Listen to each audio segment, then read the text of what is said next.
Hey, how you guys doing? Smoothly here. Hopefully everybody's having a good day. I know I'm having a good day. It is another blessed day. You know, we are alive. So every day we get up and we are on this earth, it is a blessed day. I want to thank all you guys for coming back watching my videos. I truly appreciate you guys very much. I want to thank you to all the brand new subscribers that I recently got. I truly appreciate you guys very much, man. I guess there's a few hundred people want to hear what Smoothly got to say, man.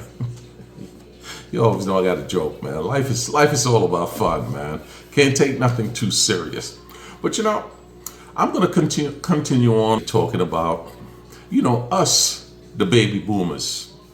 From 1940, I think 1946 to 1964.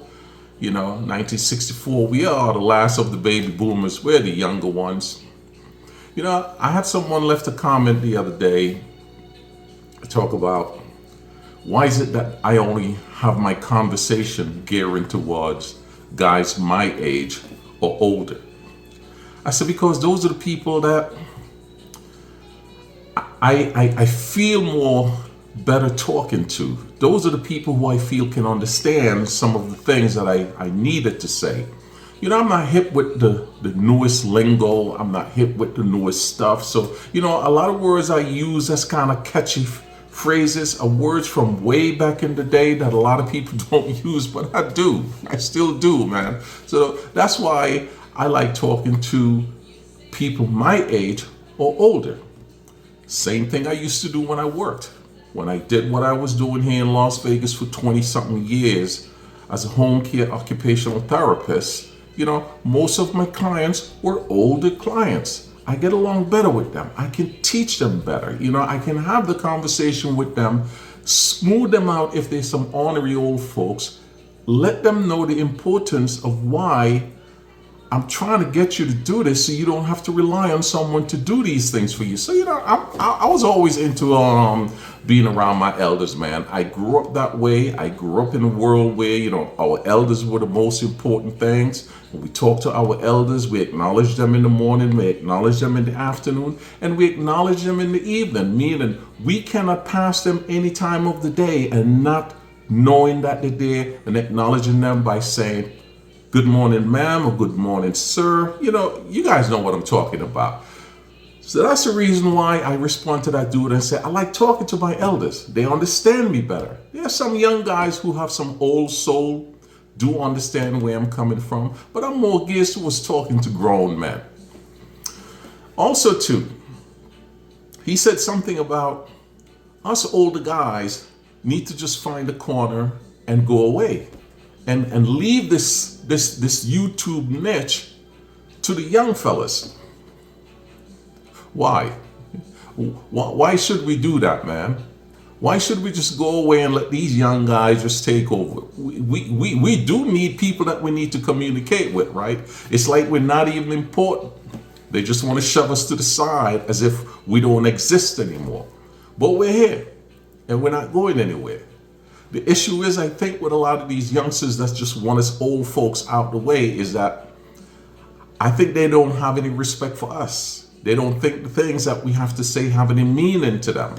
But they don't know that our life experience and the things that we talk about that goes on in our life can go towards them. Because we see what's happening with a lot of these youngsters. I'm ashamed to say, sometimes I'm scared to walk by a group of youngsters because I just never know when they might pop off.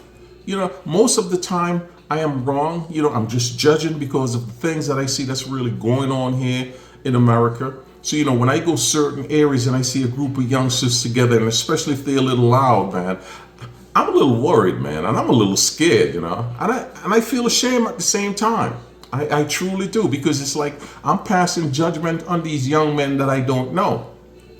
But it's just how society is today. Us older guys, we kind of have that sixth sense within our mind to tell us, hey, man, something doesn't look right here. So please be careful about how you go about your business. Please be careful about what you do, And I like coming on here talking to you fellas, man. I truly do, because some of the things that I really talk about, I think only you, the old heads, can really get a grasp and understanding of what I'm really talking about. This is just another video of me just rambling on talking about youngsters. Just me just trying to remember how things was when we were kids coming up.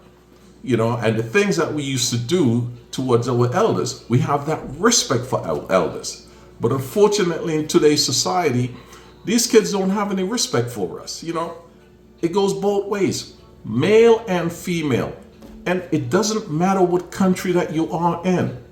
Because one thing I notice in life, no matter where you go around the world, every culture around the world get influenced by the American culture. The girls in certain countries, they get influenced by the American girls. So they want to act like the American girls. They want to dress like the American girls. They want to do the things the American girls do. So just the youngsters. Our music here in this country is very popular. Whether it's rock, rap music, or whatever it is. Those kids overseas, they want to act like the kids them that they see on these videos. But unfortunately, they're not seeing the best of our youngsters. So they feel that the things that they see coming from these musicians or these rappers, or whatever you want to call them, they think that's the way it is, especially if they never came here to America. They think that's just how people live. They see how some people, live that fake life on social media and they want to have that life. So it's just how it is around the world, man. It really is. Now, I'm not going to say that every corner of, say, maybe the Philippines or Thailand or certain other parts of the country where a lot of guys are going looking for these traditional women that, you're not going to find them. They're there, but they're just coming so much more harder to really find because of the influence coming from the outside. And I think a lot of you guys are kind of experiencing that situation right now, traveling overseas. It is very difficult to date in certain countries now. Not like what it used to be many, many years ago. Like, hell, when I first got to the Philippines when I was in the Navy, there was no internet. Nobody had no cell phone. It was so much more easier to meet a person and talk to the person, get to know that person for who they are. Because, like I said, there was no cell phones and nothing where we were meeting people. So it was a lot more easier to talk to people. Unlike today, this generation, their conversation is, they'll be sitting in the same room and they're texting each other. They're not verbalizing words across the room to each other. So it's just a different world, man. Like I said, we are getting old, but we do have a lot to share. So I don't understand why some of these youngsters think we old guys should just move on over to the side and not having us talking to each other. I'm just saying, man. I'm just saying. But you guys always know what it is with me, man. I just felt like rambling here today. It is always peace and love, man. Peace and love.